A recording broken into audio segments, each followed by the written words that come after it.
And howdy everyone, it's Jeannie with Paper Pixie Ink, and today I wanted to do a quick craft room tour.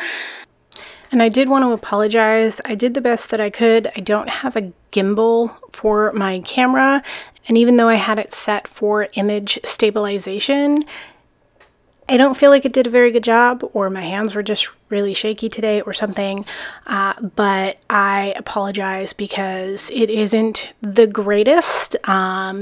I think it's better than my last one, probably. Let's take a look.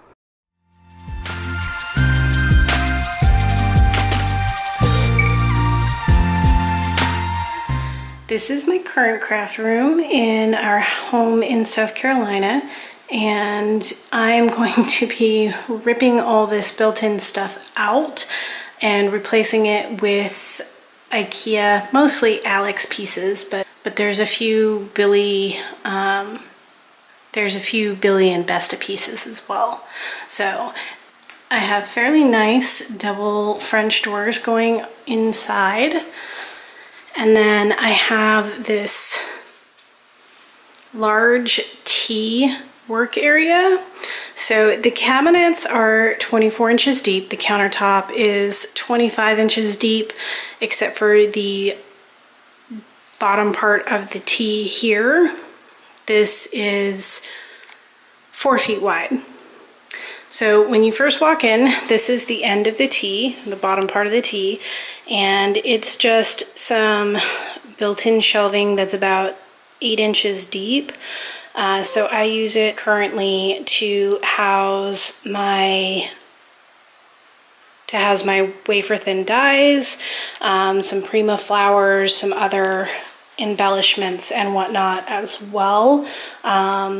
So on top I have at the end my Brother Scan and Cut. I use my Brother Scan and Cut for a lot of the like ephemera sheets that you get, so the cut aparts that you get with some of the different collections. I also use it when I do, stamping, because you can scan an image and then use it to cut it out.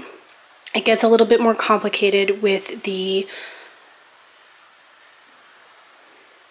cut apart pages, just because some of them don't have clearly defined outside lines, but you can usually get it working. So I love my Brother Scan and Cut for that, pretty much that and only that. And then beside that I have my Cricut. So this is a Cricut Maker. This is a pink rose, I think it was. I love my pink, and I use this for pretty much everything else. I do a lot of my own designing, especially, different pocket styles and photo frame styles and whatnot. So I use my Cricut for that. I keep my mats over here. So this area over here is kind of like my workstation. So this is where I have my Mac, and I do, my editing and whatnot here.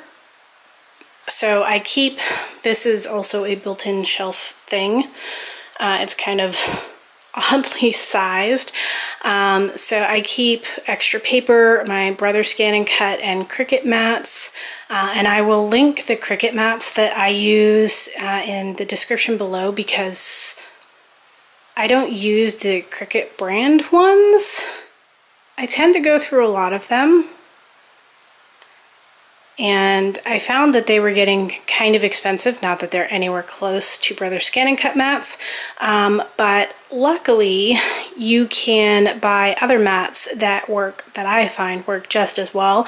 Some of them don't. These ones I have found work really well, so I will link those for you. I have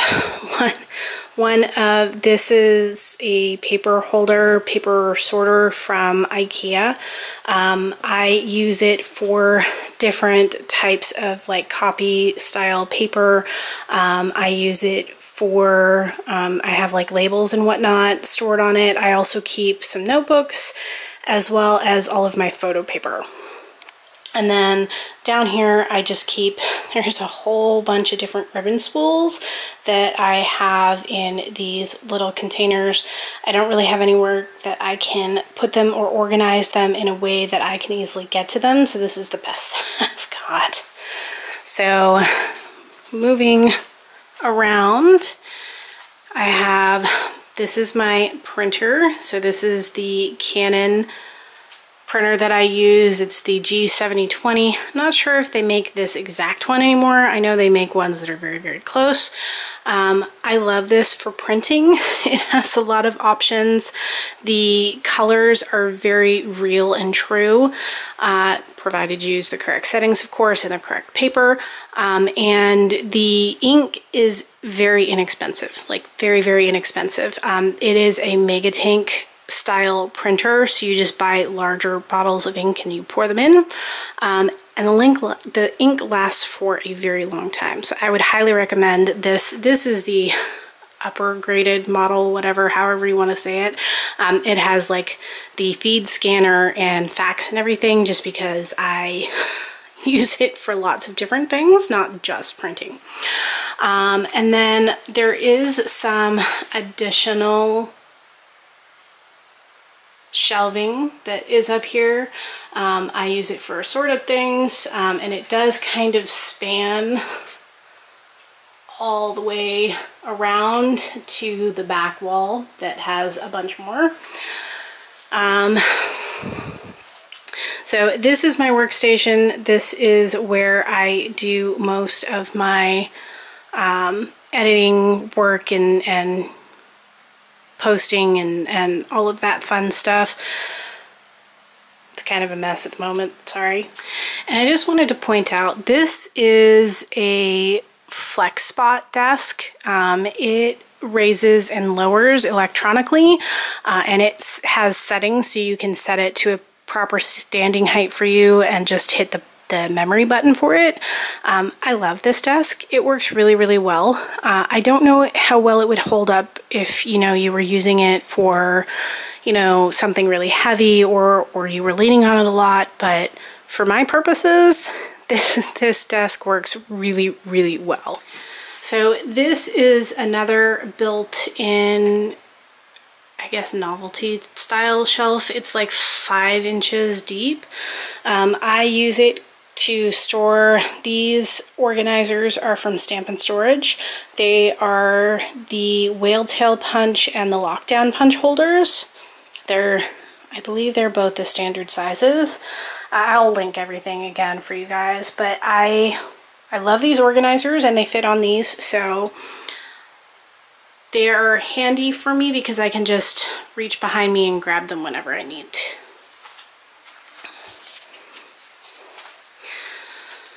So over on this side, we have the back wall. It has a lot of shelving on it that I sort of have things organized on. And then my work top here, I have, you know, all of my inks. This over here is my Stampin' Up corner. So I have my Stampin' Up cardstock that I have pre-cut to, you know, regular card sizes. I have my Stampin' blends, I have my inks. I have my Stampin' Up cut and emboss machine. And then I have all of the other tools that I kind of use. So I have a paper guillotine that I use for cutting cardstock and for cutting chipboard. And then I have my scoreboard, and I have my Tim Holtz glass mixed media mat. And then I have some, you know, assorted tools and whatnot there as well. Down below here, these are 24 inches deep.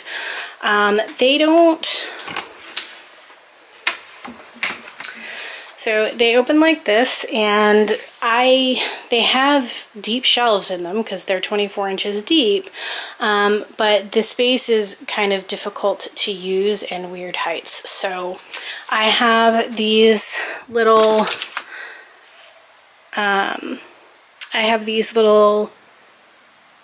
drawer units, I guess, that I purchased off the Container Store. They're like 21 inches deep, and I use them to store assorted things. I have more flowers, I have lace and some more ribbons and other assorted odds and ends. And then down here on the bottom shelf, I have some different paper sorter organizer type things down here. So I have some from scrapbook.com, which I really love. They're a good size if you buy a decent amount of a collection. And then I have some of the Iris ones too, which again work really well. They're more solid than the scrapbook.com ones.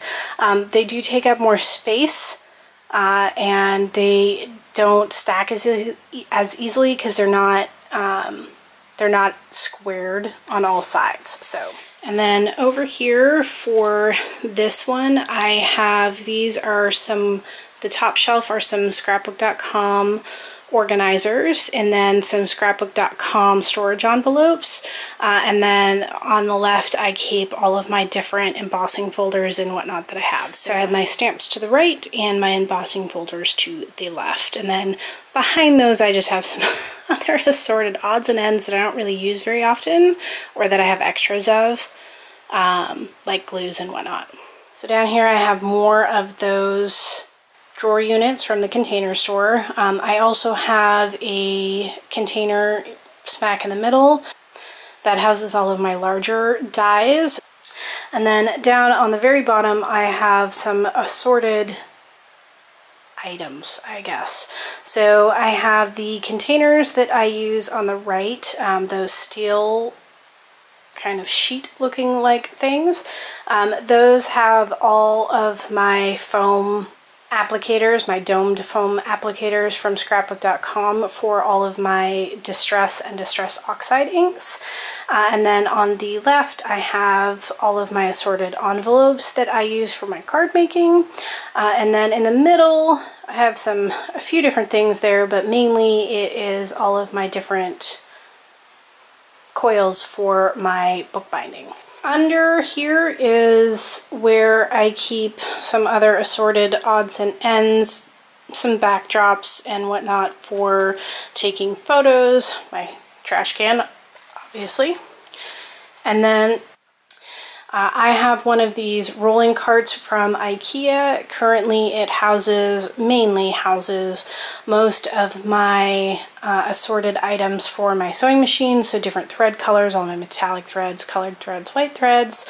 I have some fabric quarters and whatnot as well for, you know, for my book covers. It's kind of a mess at the moment, but I can easily wheel it out and move it over to my sewing machine when I need to do some work on that. And then I have some drawers over here. They're not the greatest, and they're kind of oddly shaped for the types of tools and things that you would ordinarily keep close at hand. So they're kind of a mess.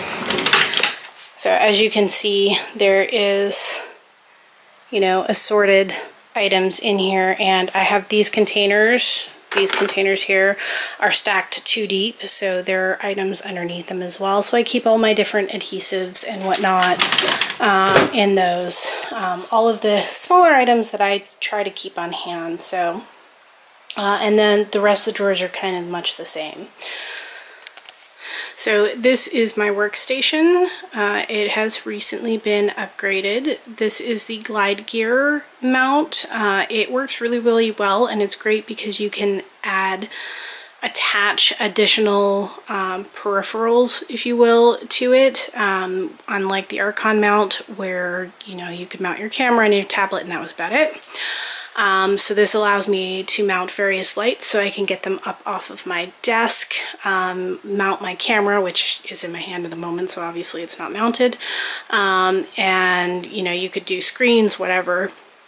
So there's quite a bit of space there. It works fairly well.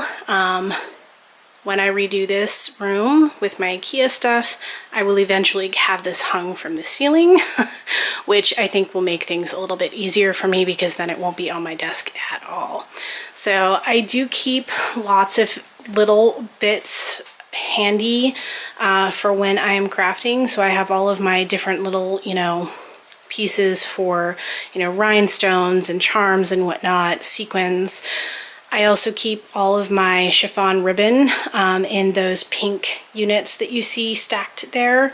So all the different colors of chiffon ribbon that I use, that you see me use all the time in my albums, that's where I keep them. And then that white unit is from scrapbook.com. I don't think they sell them anymore, but I keep a bunch of various tools and whatnot in there as well.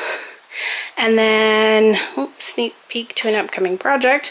And I also have my Sizzix switch here. This is the exclusive pink one that you can get from scrapbook.com. So when you are walking into the room, the right-hand wall is kind of where I keep all of my paper organizers.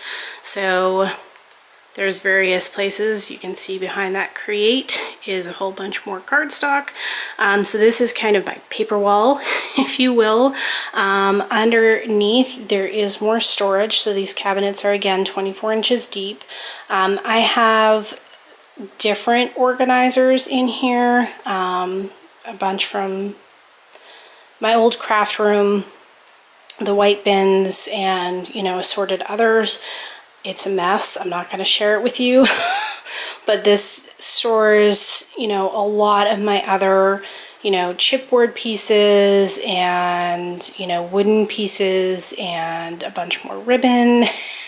Some other fabrics that I keep like a lot of. So I have like some of my velveteen style fabrics and some leathers and stuff for some of the books that I make. So I keep all of that down there as well.